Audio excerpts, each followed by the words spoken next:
Hi, I'm Jay, and I'm really pleased to introduce Sabrina Tyrer to the Crowdsourcing Promising Practices community today. She works in the Thames Valley District School Board, same board as me, and we're in London, Ontario. I asked her what she thinks teaching is like, and she thinks teaching is like preparing for the future. So we're just kind of thinking about how important our work is. Definitely agree. Today, she's going to share with us how to create digital stories using Google My Maps. I'm kind of excited about this one. So I just want to say we're so appreciative that you've joined us today, Sabrina. And whenever you're ready, go ahead and share your screen and explain to us how you've used this tool in your classroom. I'm really excited to be here and share one of my all-time favorite tools. And one of my favorite ways to use it is creating life maps. So I'm just going to share my screen. And can you see my screen now? We sure can. So the way that I like to get to Google My Maps is just a shortcut to the Drive. So just open a new tab and then go to drive.google.com. And then on the far left-hand side, if you go to the New button, the plus,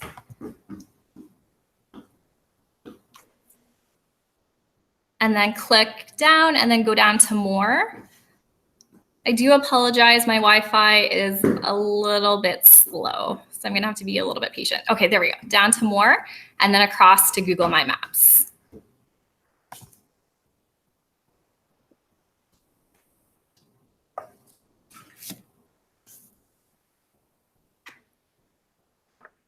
So today I'm going to kind of just show you the basics of how to use Google My Maps, and then at the same time we're going to create a really awesome life map. This is something that I like to do at the beginning of the year to get to know my students.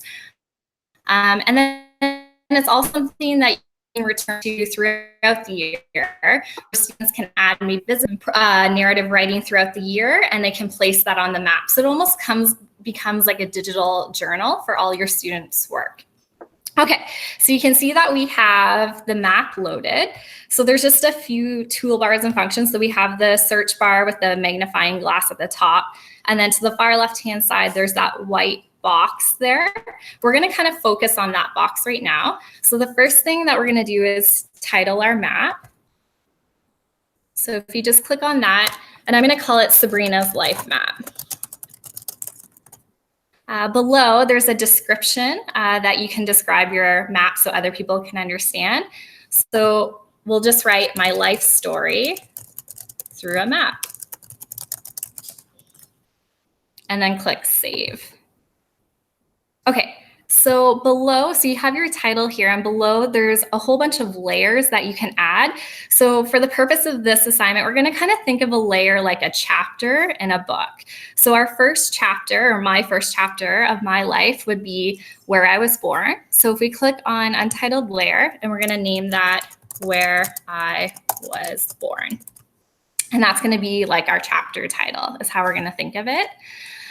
Now, the next thing we're gonna do is we're gonna put the location of where we were born. So we're gonna go up to where the magnifying glass is, and then we're gonna click in that white box, and I'm gonna search Leamington, Ontario. And I'm gonna make sure I get the right Leamington.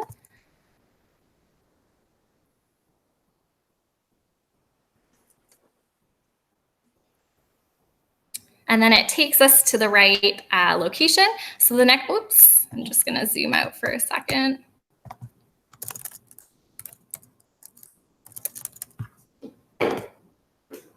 Okay, so what you're gonna do is there's a little plus sign at the bottom of the box. You're gonna add that to your map because we have a pin there, but it's temporary, it's not added yet. So just click on the plus to add it to your map. Okay, so at the bottom of the text, or at the bottom of the white box, there's a whole bunch of different functions here that we can look at. So let's start kind of left and work our way over to the right. So the first one is a paint can that's tilted over. So we're gonna click on that. And what it does is it can actually like customize and change your pin. So you can really make this map personal. So you could, if you wanted to just do the basic, you could change the color of your pin. So maybe all your pins that are in North America or Canada are color-coded red, and then maybe any pins that you have dropped other places in the world, you can color code it different colors if you'd like. Google My Maps has popular icons. So maybe you want to think about Leamington or where I was born and like an icon that might represent that. But then something even cooler, which I really love and students really love as well, is that you can actually custom your icon. So if you go to the very bottom and go to custom icon, you can drag any picture from like the internet, any picture from Google Drive, into, and it makes that photo your pin. So we could upload it. I could take a photo of myself right now using the web camera to add it. Image URL, you could go to your photos, Google Drive, and Google Image Search. So just for now, I'm gonna go to your photos. I have a photo right here, so I'm just gonna add that one, the check marks there, and then I'm gonna hit select. And then okay. And now you can see that I have now custom my pin, so I'm on the map there. The next thing you can do, so the edit is the pencil that's to the sideways. So that's where you can add text, and that's where students would write more details about where they were born and maybe why that pin is important. So if we click on edit, I'm not going to go into a lot of detail right now, but I'll just write a sentence so you can see. So I was born July 8th, and then the students would write more than that, and then click save. The next thing that's like super cool is that you can add, so we're looking at the third icon over, it's it looks like a camera. So you can add an image or a video, or even like if students had done a slideshow presentation on something that's relevant to that pin, they can actually go in and add that slideshow. Or if they've created like maybe an iStock motion or a video that's also relevant to the pin, they can actually take that from YouTube and embed that in. So it's like super cool, and there's so many ways you can use this. Like it's really unlimited. So we click on add image or video.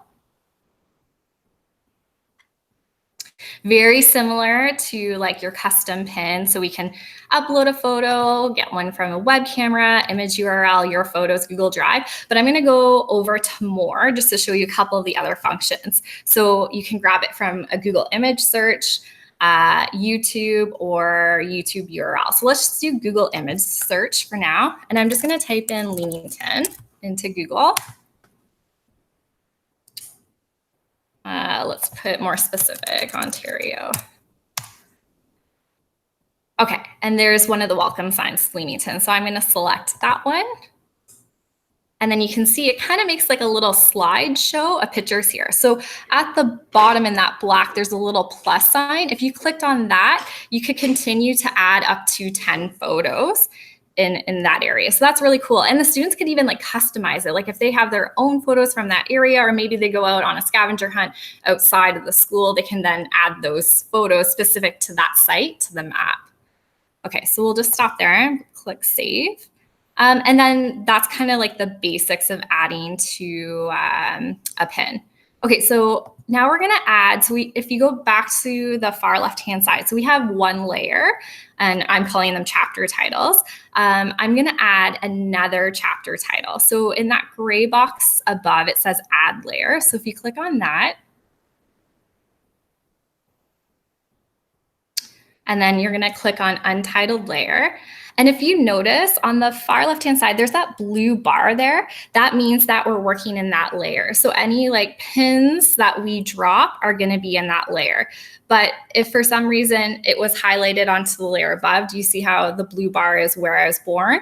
If I searched and dropped a pin, that means the pins are going into that layer. So just be cautious and make sure that you're working in the right layer so your pins go to the right location.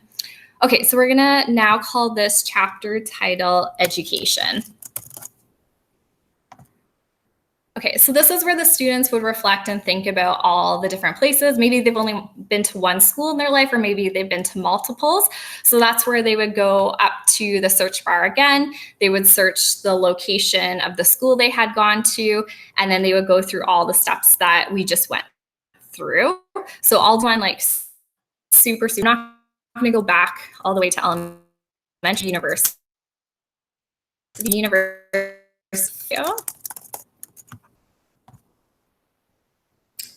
And then just to recap, we're going to make sure we add that pin to the map. And then if we want, we can customize the pin. So go to the paint bucket, can customize the color. For now, I'm just going to change it to a color because I'm not going to go through all the steps just because I know it's because of time. And then the pencil that's slanted over, we can write some text there.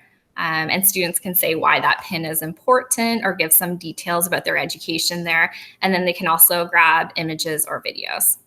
So that would be the same for the second layer. So the third layer that we're going to add to the student's life map or identity maps, whatever way you want to call, is ancestry. So they're going to add their ancestors. So this layer, they may have to go home and talk to their parents to find a little bit more about their family history. So we're going to add a layer, click on untitled layer, and we're going to call it ancestors. Save. Okay, so I'm going to show you a new feature. It's like it's super cool, of Google My Maps. So my dad's side of the family was from Ireland. So I'm going to type in Ireland into the search bar. And that's going to take us across the world to Ireland. Now we're going to try, so underneath the magnifying glass, there's other tools here. We're going to actually go to the one, it has 3 dots and lines connected. So we're going to add a line or a shape. So we're essentially going to create a polygon. So we're going to trace around the outside of the country of Ireland. So we're going to go add line or shape. And you just click and then release and kind of drag it across. So it might take a couple times. It is a little bit finicky, but once you've practiced a couple times, it's really easy to get the hang of it. So we're just going to, I'm not going to do it super precise, but so we're going to outline the country, and then you just have to make sure that your final line lines up to that first dot to make it a closed polygon. Okay, and then we're going to name it. So I'll put Ireland. Again, you can write details about your ancestry there and why it's important, and then we're going to click save. So something really cool. So there's tons of math, which I'm not going to really get into today, but there's tons of math that's involved. Like the students can maybe estimate what they think the perimeter of the country is, or maybe what they think the surface area is. And it's all listed here, which is pretty neat. You can change the style too. So let's say I wanted it to be green to reflect the colors of Ireland, and then you can change the transparency of that polygon and different things. Okay, now I do want to show you another feature. So let's say this part's not true, but I just want to get to a point. Let's say I had family that came from Greenland. So I'm going to go over to Greenland. And I'm going to do the same thing. So I'm going to trace the outline. So I'm going to go to that line with the 3 dots, go down to add line or shape. And then I'm just clicking and then releasing and dragging to go across to make it a polygon. Okay. And then we'll call it Greenland. Okay. So this is like one of my favorite features of Google My Maps. So what we can do is we can actually compare like areas and of different countries throughout the world. So Google My Maps has a feature that takes away map distortion. So if I click on Greenland and I drag it over to Ireland, it can compare the size, and it actually shows what the true size of Greenland is. So it's really cool. Teachers are always blown away by this, and it gets into a lot of good like geography discussion about map distortion. And I just really wanted to show you that feature. Another thing that you can do with your students with Ancestry is you can maybe track the route or the voyage that your ancestors may have taken from like Ireland to, let's say they went or immigrated to London, Ontario, or wherever they did. So if we use that same tool, so the 3 lines, the 3 dots with the lines, and we go to add line or shape, we can start in Ireland. And I would bring some, maybe get the kids thinking a little bit mathematically, like what do you think? What's your estimate?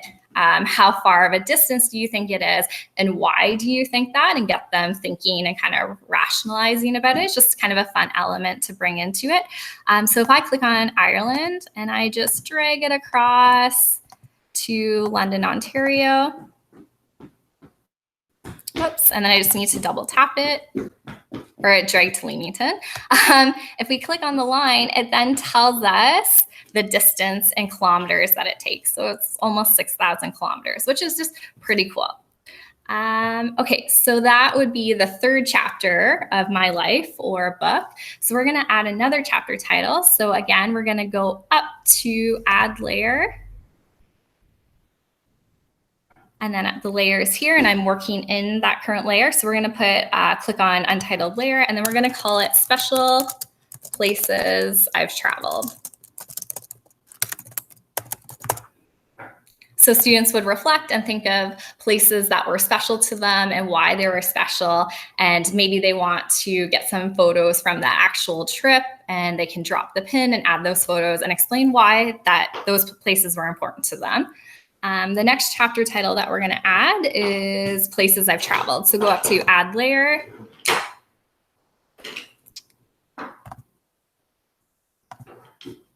Or sorry, places I'd like to travel. Places I'd like to travel. So again, you can get tons of writing out of it, like why are those places you'd like to travel, and they can give details into that. So that's basically identity maps or life maps. But you can see you get to learn so much about your students through this, like about their culture, about their background, their interests. It's an awesome activity, and like kids seriously love it, and they eat it up, and they're like super creative, and it's a really great activity. The one last thing I guess I want to show you is how to share the map and save it and all of that. So if you go back to the left-hand side, there's 3 dots at the very top. If you click on those dots and go to set default view. So what that means is when your map is open to the public, that's what it zooms in on. So maybe you want it to zoom in and start with where you were born, and it would kind of zoom into that layer, or maybe you want it more holistically and like further out to show all of your life. I kind of like the idea of having it zoomed out a little bit more. So I'm gonna leave it kind of how it is. So if anyone opened my map, what's on my screen is exactly what they would see. Another feature, and there's not enough time to go through it right now, but you can actually export this map to a KML file, and then you can then embed that KML file into Google Earth, and then you can see your whole life in 3D on Google Earth, which is pretty neat.